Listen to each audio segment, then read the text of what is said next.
We're very privileged today to have the Catholic Archbishop of Melbourne, Peter Comensoli, as our very special guest. Thank you, Archbishop, for joining us on Behind the Headlines. Terrific to be here, Adam.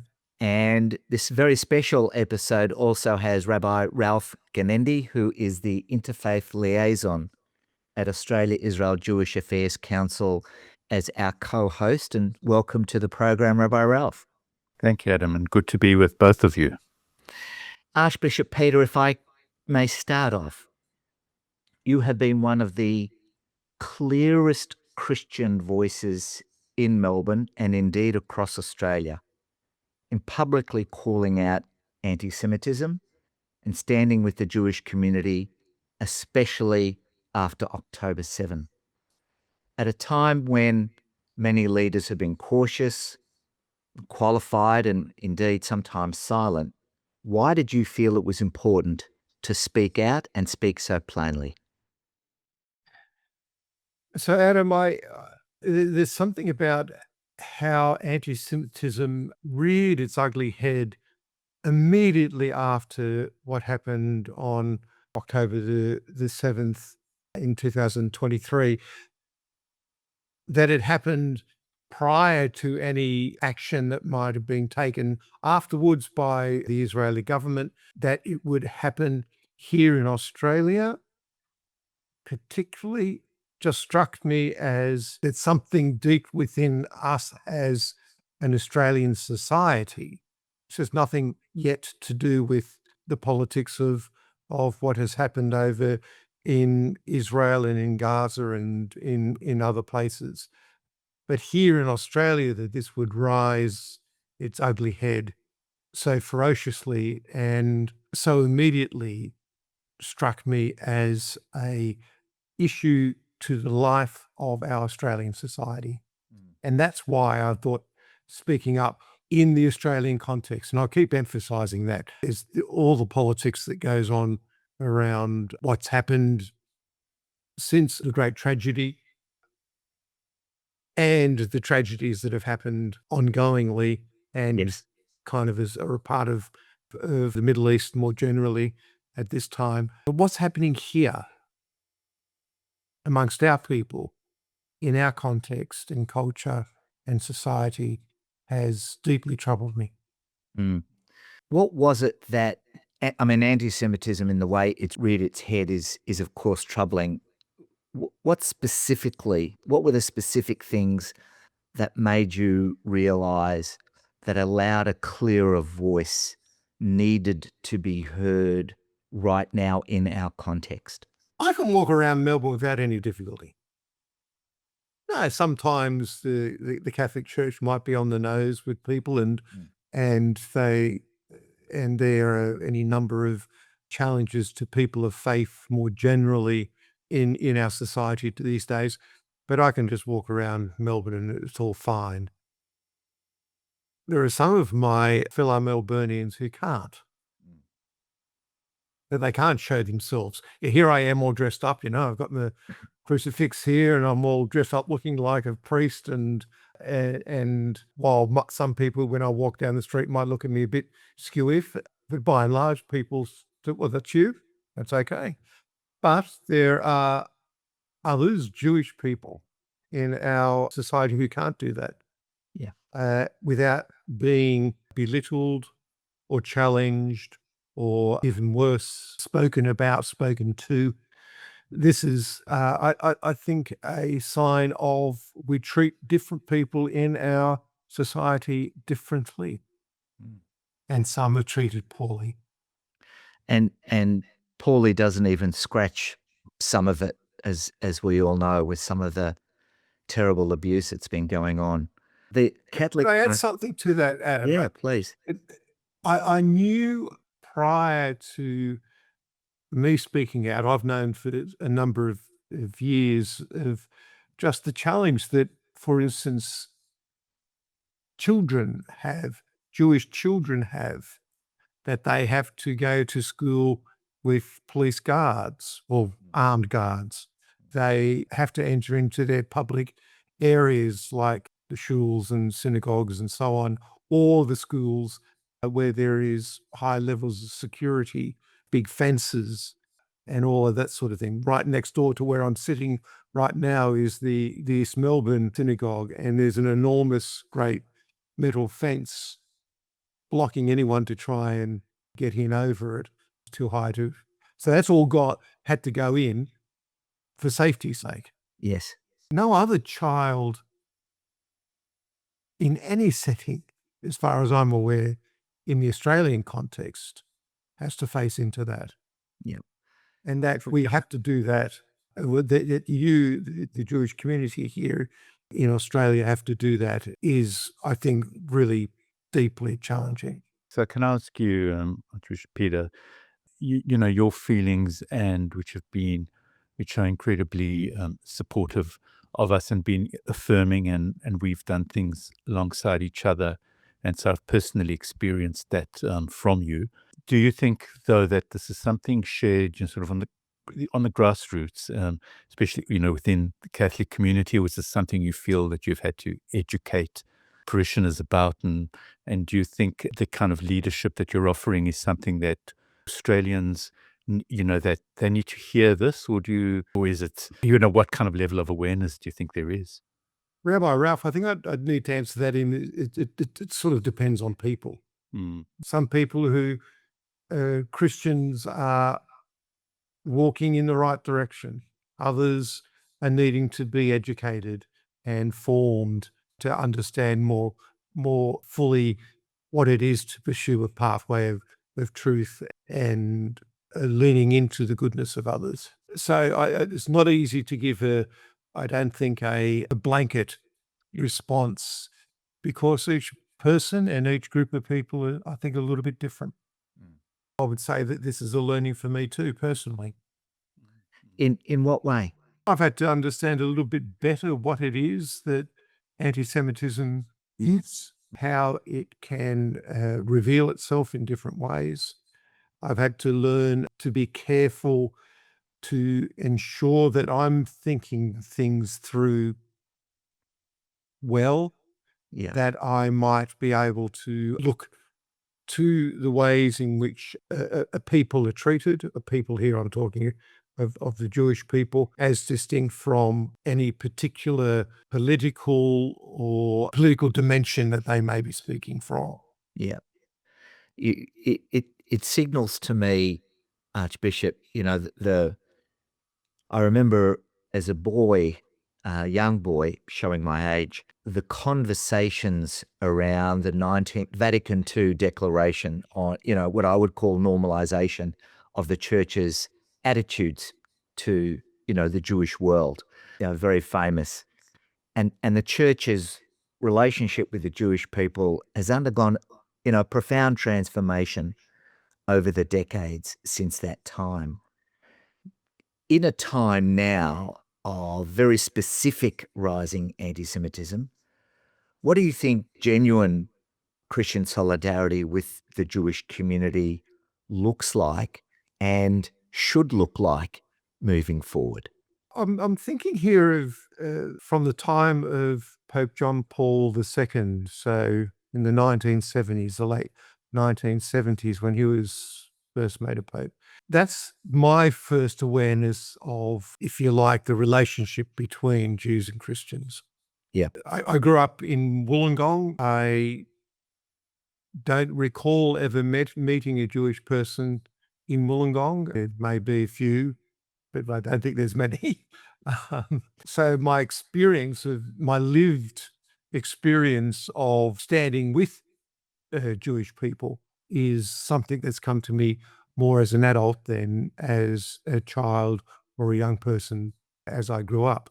But there was an openness, a genuine openness, I think, that had been instilled into me from my own family, that having come from a migrant context and knowing something of how migrants can be more generally treated poorly when they first come, especially groups of migrants from particular cultures or countries, and learning that you reach out to people for the sake of their humanity and to welcome them in all their diversity, such that To be open to someone and to be open to groups of people is to learn how to walk with them. And to learn that requires an openness to dialogue. It requires an openness to understanding the perspectives from which someone might be coming and how that influences their own thinking and living. All those sort of elements are at play here, I think. When you use the phrase walk with them in order to understand them, you exhibit that great virtue called empathy, which we seem to be in such short supply of nowadays. We're defined, if I may, we're defined by our identities, and it is, of course, identity that is that which divides, not which unites us, seems to be the common theme. An identity based on oppression, an identity based on difference, and yet walking with someone is to understand what drives us all together. Why is it in such short supply, do you think? I know this is a big question, but why is it in such short supply? And I'm asking you specifically as a Christian leader, and I'm conscious of the Catholic Archbishop's conference statement after Bondi. Nothing can ever justify such destructive violence. I'm very conscious of it. And, this role of empathy, which is if I may, a very Christian virtue. What responsibility do Christian leaders have now in living and breathing and exhibiting, irrespective of the things that divide us? I'd say empathy is a human virtue, not just a Christian. Yes, it is, of course. We're all called to live a virtuous life in different ways. But your use of that, I think, is an important point here. So any virtue is a practice. You got to practice the virtues. You don't sort of just have them and willy-nilly get to throw them around as you see fit whenever you want to. Virtues are practiced. Empathy is a practice. And Rabbi Ralph might have something to add to that sense of empathy as a virtue that is a practice. I've read quite a bit of the great Rabbi Sax's materials, pretty tremendous moral philosopher and theologian. And I know he had written quite extensively on the virtues and of empathy, but it shouldn't be just empathy. There are other virtues that are at play here, virtues around truth-seeking, virtues around the pursuit of what is good for the other, virtues around at times calling out injustice for the truth of a situation. So all those need to be considered as well. So yes, empathy is a great virtue to be practiced, but if we just reduce it all down to that, then we're reducing things down to a sentiment, and that's not a good thing either. Yeah. Ralph, you got anything to add to that? I'd certainly add to that, Peter, because I think I agree with you. And I think we see we call it systematic ethics. They're putting ethics into practice, part of what you were saying. And I think of the beautiful expression that is used in Ethics of the Fathers, where it speaks about peace. It says, Ohev shalom v'rodef shalom. It says, love peace, but it's all very well loving it, but you need to pursue it and enact it as well. And I also think you're quite right, is that leading a virtuous and a good life is not just about focusing on one particular virtuous characteristic. As we share that, the love of the prophets who tell us it is about love, it's about justice, and it's about walking humbly with one's maker as well. And that sense of humility is maybe what Adam was alluding to before, which we really seem to have in short supply today. A lack of humility, and that everyone is, we have so many people who are very authoritatively stating they're often ignorant opinions and very one-sided kind of opinions. And so I think we need to step back. It's about empathy. It's about humility. It's about pursuit of peace. It's about justice. I'm glad you've just used the word humility and virtue, the virtue of walking humbly with God. And the level of perhaps a lack of humility of oneself towards others is caught up in all of this that has been going on these last few years. Yeah, absolutely. In talking of the essential virtues that enable, literally millions of strangers to live peacefully with one another without destroying one another, to enable us to live together, again, to use Rabbi Sachs's phrase, with a dignity of difference, the recognition that we each have our own way, but we can live virtuously together. At a time, Archbishop and Rabbi too, I'm going to ask both of you, you've used the phrase, the truth must arise, or my definition of what I've heard you talk about truth. We live in it's described as a post-truth world where all truths are subjective, not objective, where all truths are sentiment. I'm going to stretch it, that's what social media does. Your truth is a like on social media, and therefore you are a virtuous human being. We all know the language, right, of virtue signaling. How do we call on this as leaders in our society for people to be able to get on better? That very bureaucratic phrase, social cohesion. How do we do that in a post-truth world? I know as religious leaders there is a doctrinal way of doing that, but you're keen observers of the human condition in our society. How do we do more of it, and how do we do less of the things that are tearing us apart? And you've only got a few minutes to answer that. That's why, Archbishop Peter, I'll let you go first on this one. Aren't I the younger child? I was as you were speaking, Adam, I was thinking of the sense in which to live a truthful life calls on us to look at ourselves first, and then look towards how, if I am to live a life that is in pursuit of what is true and good, then that starts with how I actually pursue that myself. Now, there's the primary reason why we would want to say that truth is objective, but it comes from the subject nonetheless. Yeah. But there are things to be pursued which are true. There are things that are not. Yeah. And so the sense of the utter relativizing of what is truth down to just simply an expression of one's opinion on something, that doesn't talk first of someone who has examined themselves. So where does that examination take place? And to ask of myself, how am I living in relation to others? I'm having in my mind here something that Pope Francis spoke often of, and now I notice that Pope Leo is doing the same, and that is being bridge builders. And to build a bridge, you're heading somewhere.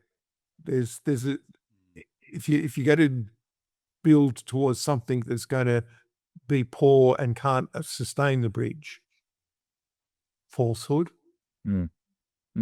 disrespect, rejection, then there is no bridge to be able to be built. It's going to be sustainable. So to be bridge builders, we need to be pursuing something where we can put the foundations down and be able to cross over. And cross over together. Yes, I keep thinking it's bridge building, yes, but you got to be bridge walkers Yes. as well. It's not for someone else to walk over the bridge. It's building bridges so that we may walk over and to join with. Mm. So maybe I would I certainly echo what you've been saying, and I think about walking, which is really a great biblical phrase as well, to walk, to walk in His ways.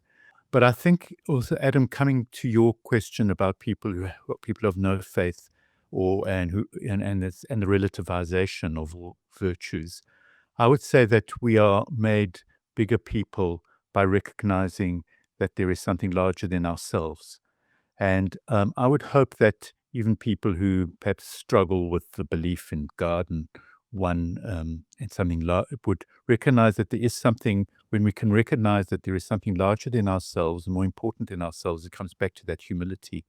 And I also thought of the verse, of course, the famous verse which we share in our traditions, "V'ahavta l'reacha kamocha," to love your neighbor like yourself. As Bishop Peter maybe has pointed out, it's that love and recognition and respect for oneself is the beginning too of that. How do you reach out to love if you don't have that sense of substance and respect for the fact that you have a life, that you have a gift that has been given to you? And then the other part of it is what we do, I think, hopefully, as people of faith and leaders of religion, is we recognize that there is a re'echa, that there is a neighbor, that there is somebody outside, somebody who is my neighbor, somebody who is not the same as me, and then I can reach out with relationship to the other. So I think that perhaps part of our long traditions and the long traditions of religion have to offer to society today is we have long wrestled with the sense of how do we connect as people, how do we relate to one another as people, how do we make this world a better kind of world. Claire, Adam, just to Sure. go on from what Rabbi Ralph's just been sharing, in our Christian tradition, we have a story that Jesus shared stories, we call them parables. And one of those stories is about a man who's left injured on the side of the road, having been robbed and bashed up and so on. And people of his tradition, a rabbi, a Levi, walk past and do not tend to him. But a Samaritan comes through, and the Samaritan tends this person's wounds, ensures that he's looked after, and so on.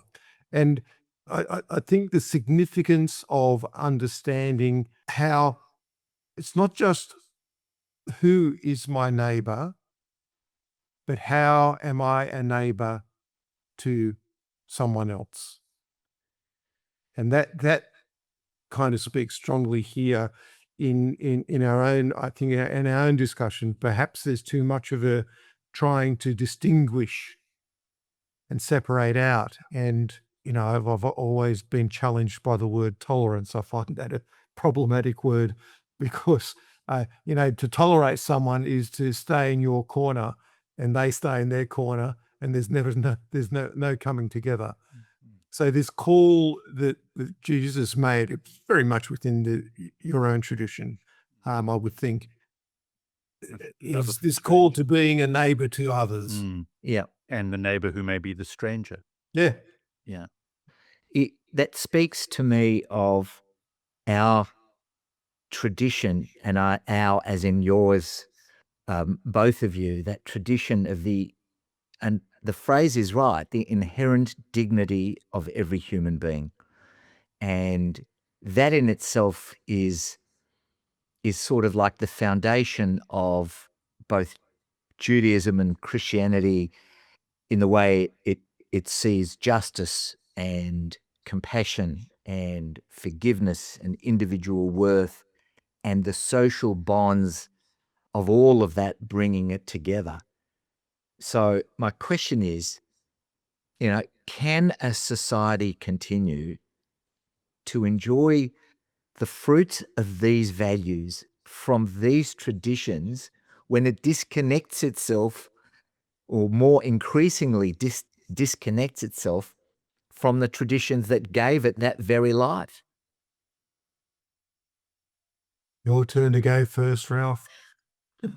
I'm actually, I'm wondering, Adam, are you saying, I'm just trying to understand what you're asking. So Western society right now is increasingly disconnecting itself from the traditions that gave birth to its foundational principles of the inherent dignity of the individual and justice and compassion and individual self-worth. It's increasingly disconnecting from the Judeo-Christian tradition that gave us that. So how can will it continue to enjoy those fruits, or are we looking at something else that is growing inside our societies that I fear? I mean, I just fear of the alternative, but if you disconnect from those traditions, what are you left with? Well, I wonder in the first place whether it's not, whether it is actually a disconnection or seeking a new way of connecting. And that I think that people basically still, that humanity, we hunger for meaning and we hunger for something, maybe a spirituality. And perhaps phrased, in the traditional kind of ways, people, they feel they're disconnected because they cannot identify with that. But I think that part of what we can do and should do, and I think is happening successfully, I think, is to show people what they are looking for, I think, and what we are still seeking as meaning-seeking human beings. It is there, and maybe it is our challenge is to find, and I think the challenge of religious people today is to find a way of reminding people that this very old tradition we have, these traditions we have, and that is something that still is meaningful and is relevant, and that they can connect to. And I do believe that there are many people around who, despite the disconnection and the fragmentation that you're referring to, which is clearly which is happening, which is frightening, and which is disturbing. But I think that I still believe in maybe I'm too much of an optimist, but we have been called, the Jewish people, we've been called the prisoners of hope. Maybe all as people of faith, but I think it's not just an imprisonment to hope. I think it's a belief in hope. It's a connectedness and strong an affirmation of that hope and that belief that we can and can make this world. We can contribute even when the world is fraying. We have a way of making it heal. Going back to Jonathan Sacks, so can be the third one to mention him. One of his books was called, I think, To Heal, Healing a Fragmented World. Archbishop, what do you think? In a society that is enjoy the fruits of the values that comes from a religious tradition and then disconnect from it, what comes afterwards? I'll go back to Ralph's word and use of that we are the meaning beings, that we are made in God's image. We call it the Imago Dei in our tradition. I don't know how you say it in Hebrew. Ralph, say it in Hebrew for us. Tselem Elohim. Tselem Elohim. Thank you. That comes out of the breath of God. The breath that the Spirit of God breathed into us to give us life. And that same breath we are to give. Now, we do that in our language, in our speaking. We are linguistic beings, but that sense of meaning, pursuing a purpose in our lives is deep within our faith traditions and deep within faith. That our society has moved essentially away from commitments of faith in that regard, for obvious reasons, I suppose. I'm going to say that's a loss to our society, but I don't think there's an entire loss of that. The people still have a sense of pursuing meaning.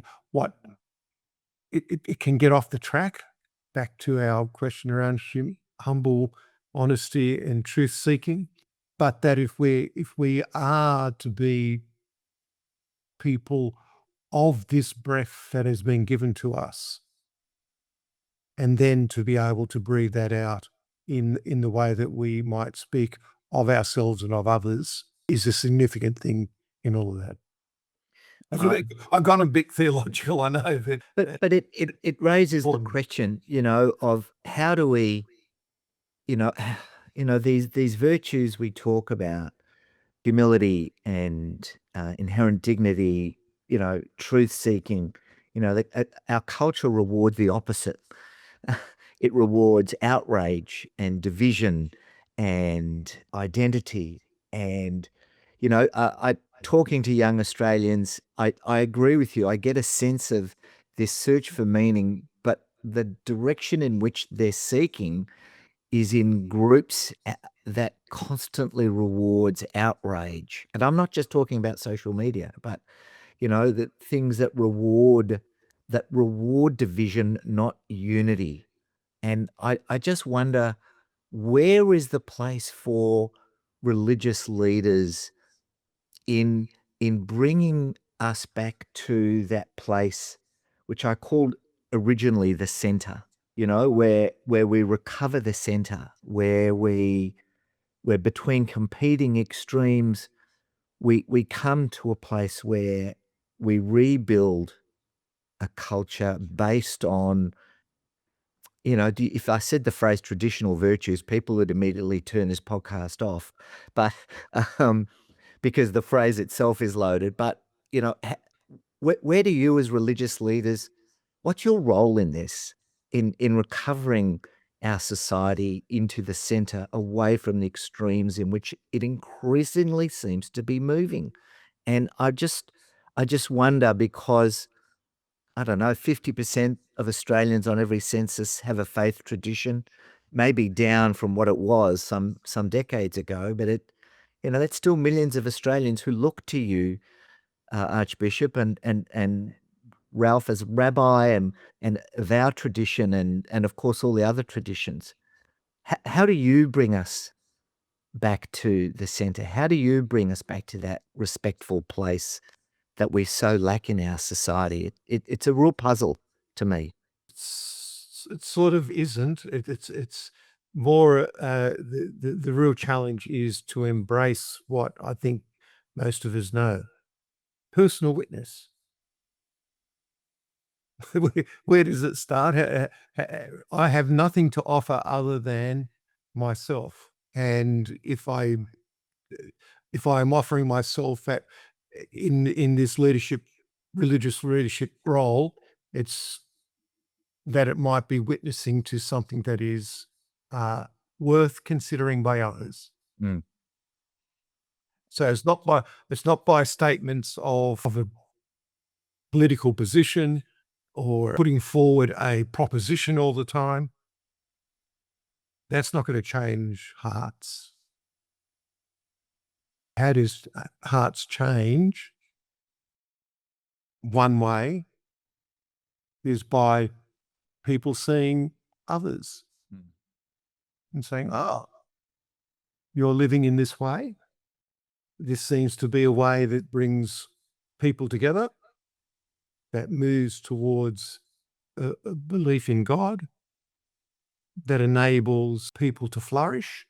And all of that happens within a personal witness. Now, I say all of that absolutely recognizing my personal witness is pretty poor. I'm not trying to make some sort of claim to being the model to follow, but nonetheless, that in itself is a challenge then to me to look to how I am living. The phrase is used, authentic leadership, but I think your phrase leadership as witness captures more of that than mere authenticity, which is a shifting sand. Witness is rooted in other things than just merely authenticity. Thank you for that. If you're witnessing to something. Yes, that's right. Rabbi Ralph, what do you think the role of religious leaders is in pulling us back to the center? Well, I think that I agree with what Peter said, and I think it is that personal example, living to be, in the best way that I can be, and the best way that I can connect to others, striving for my own self, be true to my own self. I think that when people are true to themselves and true to what they believe in and they act in that kind of way, I think that is the best kind of example to the next generation, to younger people. And I think and then it lends out to, it's about sharing whatever light I can find and see in the world, to share that with others. And I think that sharing the light to me is part of what we do, what we're doing today, right here. And I think when people, from different traditions, and Archbishop Peter has been somebody who actually has invited us very practically. I remember we have shared the candles and shared the lighting. And I think that says to people out there that people in religious leadership are striving to bring some light into a dark kind of place. And our belief that this world may be pretty dark, and it is pretty frightening. But at the same time, we do, and without trying to sound too trite about it, but we do believe that there is a deeper light, like at creation, there was this deep light that we can and we need to bring out through our personal example, through talking and walking with one another, and by being truthful to the voice that is within us, and the voice of God that I believe is within us. All I can say to both of you on that is amen. Long may all words carry forward to others. If I can switch gears for a moment and get a bit political, Archbishop. We've, since October 7th, it's been an extremely difficult situation. It's an endless war, as the way my family in Israel describe it to me.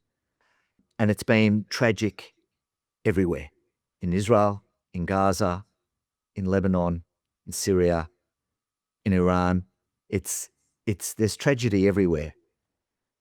We've seen some equivocation from some church leaders here and in the church in Rome during the Gaza and Lebanon wars that Israel has been fighting. Is it fair to say, in reviewing some of that material, that there are different factions within the church around how it sees Israel and how it sees the wars that Israel is currently facing? I wouldn't be confident to be able to speak on behalf of Rome, so I'm not going to try and do that.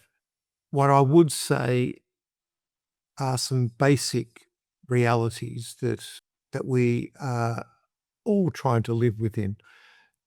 One of those is that war is never good. Never, ever. History has shown us that.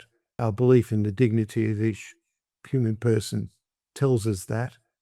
So whenever the circumstances within whatever is the situation, when it is reduced to war and violence, then we've somewhat lost our way, I think. That doesn't mean that people can't defend themselves. That doesn't mean that actions at times have to be made to ensure the safety and the well-being of others. Not denying any of that. I'm just noting the challenge that we all face, that war is somehow a breaking down of our humanity in whatever form it's taking. So in looking towards the situation in the Middle East, what in our tradition we call the Holy Lands, that there has not been the capacity of political leadership to seek justice in a way that can hold up other people is a loss to us as in our humanity more generally. So to be able to recognize the harm that someone is doing to others and to then look to address that is necessary. But that doesn't just enable us to classify it as a good for us as humanity. That One of the things we face in Australia, the Jewish community, is the collective guilt that's been assigned to our community for the actions of Israel. And it's the wellspring in which anti-Semitism, that mutating virus over 2,500 years, has come to the surface again as an expression of this, political Israel now is the other, and anyone associated with it is inherently, downcast because of that. No other nation I know, no one walks around bombing Russian Orthodox churches for the actions of the Putin government, and no one blames anyone else for the actions of another country overseas but the Jewish community, which brings us back to this issue of anti-Semitism. Not all faith leaders walk in your shoes in this regard. Not all of them, in fact, I'll be more blunt, some of them even call out the Jewish community in a negative way because they believe that the actions of Israel demand the Jewish community who support the state of Israel, and not all of us do, but 99.9% do, should somehow be sanctioned because of that. What is the role of religious leaders in asking others or getting others not to go down this road? Because that road eventually leads to Bondi. Where do we get a grip on this and bring more faith leaders into not casting collective guilt on the Jewish community, Archbishop? There is, I think it's fairly deeply in your tradition as well, because it comes out of our Jewish heritage of a conversion of heart and the processes of, God constantly called his people back. Come back to me. Don't keep going, wandering off and getting involved with Baal and so on and so forth. Come back, come back. That call to me is to come back. And that process of the conversion of heart that needs to happen for all of us is important here, including religious leaders, including Christian leaders. But that conversion of heart also calls us to live in a righteous manner. And to live in a righteous manner plays out in all sorts of dimensions, including political and societal dimensions. But again, it comes back to the way in which I might live this, way I might do that within my family and in my close relations.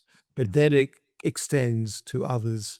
And so the calling to a conversion of heart by us who are all in need of that conversion as well is one of the great challenges I think that we face into.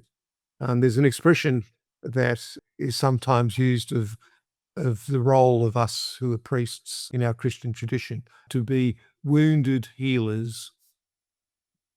And being wounded healers is recognizing first that we are wounded, in need of healing, but then through that offering healing. And that might be something that all Christian leaders need to take on. Adam, maybe I would also say that, just to answer your question in a very down-to-earth way, I think part of what we do through the interfaith work is where you get leaders from all different religious traditions actually talking to one another. And I think, and it is hopefully a way we can engage with those who have different views when it comes to Israel, and simplifying us, as all Zionists, etc.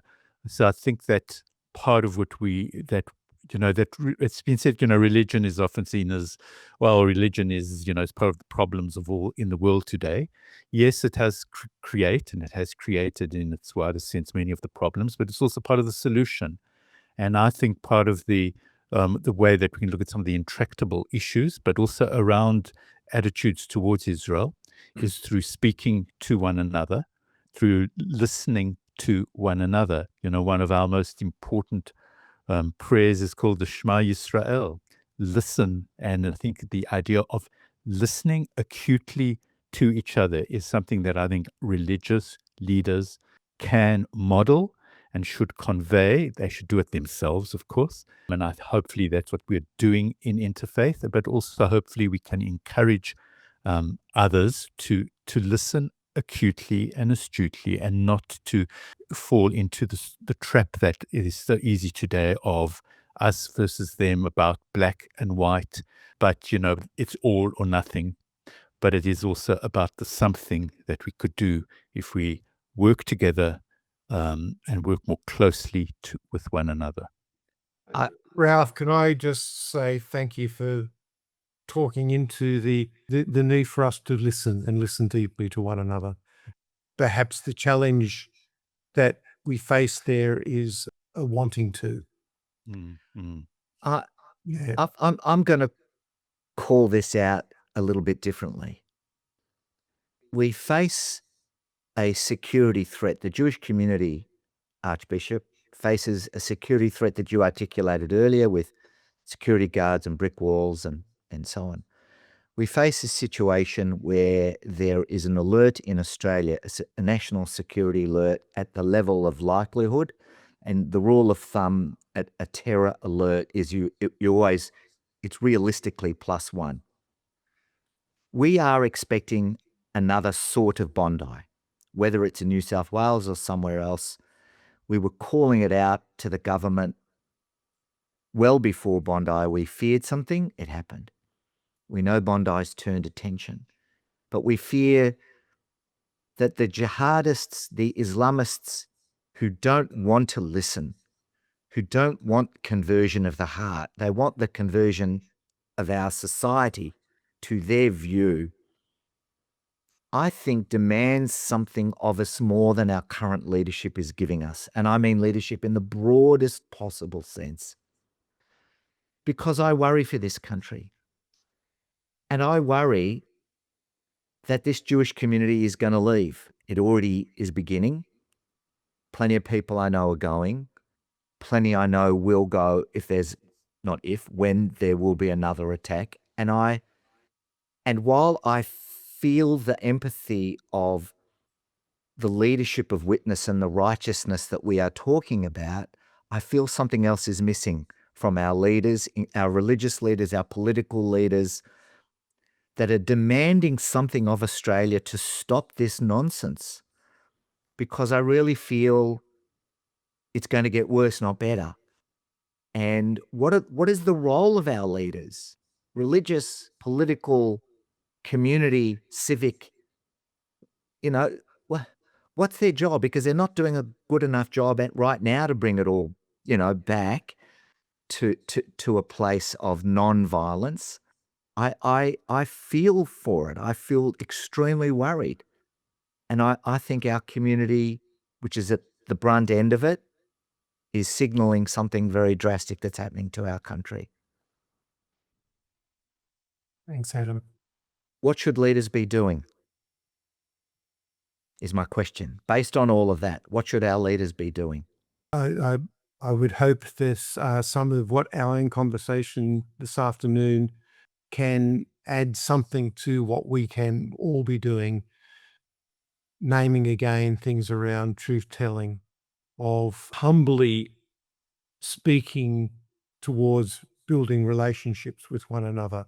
We haven't actually used the word relationship, I don't think at all, but it has been part of our conversation there all along. To, at times, to answer quite directly, Adam, your thing, at times to speak up and to challenge.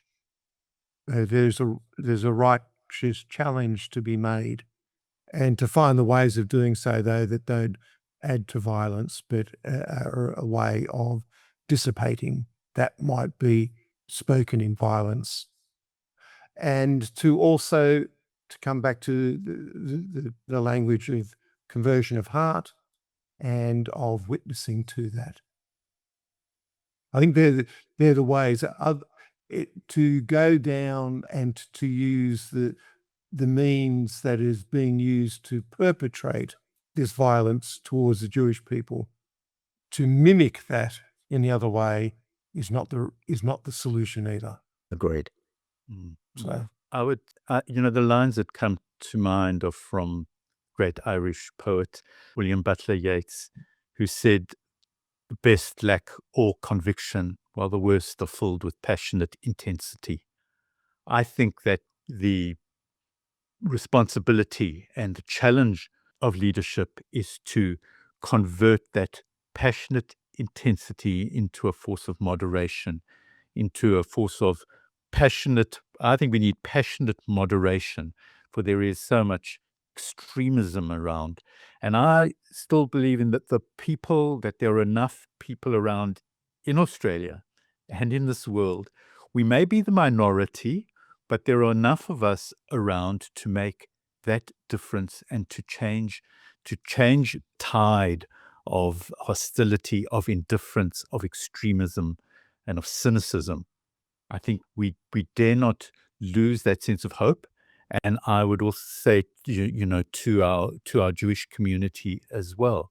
Yes, I hope that the predictions, I know you are saying it's more a question of when rather than if, but I think that we have to do our best to ensure that we can change that when into an if. I think we can do it. I think we have no choice. We must do it. From your lips to God's ears, in whichever heaven that God may inhabit, which of course is common to all of us. Gentlemen, Archbishop Peter Comensoli, Rabbi Ralph Genende, it has been a fascinating, a stimulating and challenging conversation. Thank you so much for your time coming on to Behind the Headlines. And as that wonderful Irish comedian once said, may your God go with you at all times. Thank you, gentlemen. Thank you, Adam. thank you, Adam, you, and Peter. thanks, Ralph. Good to be with you.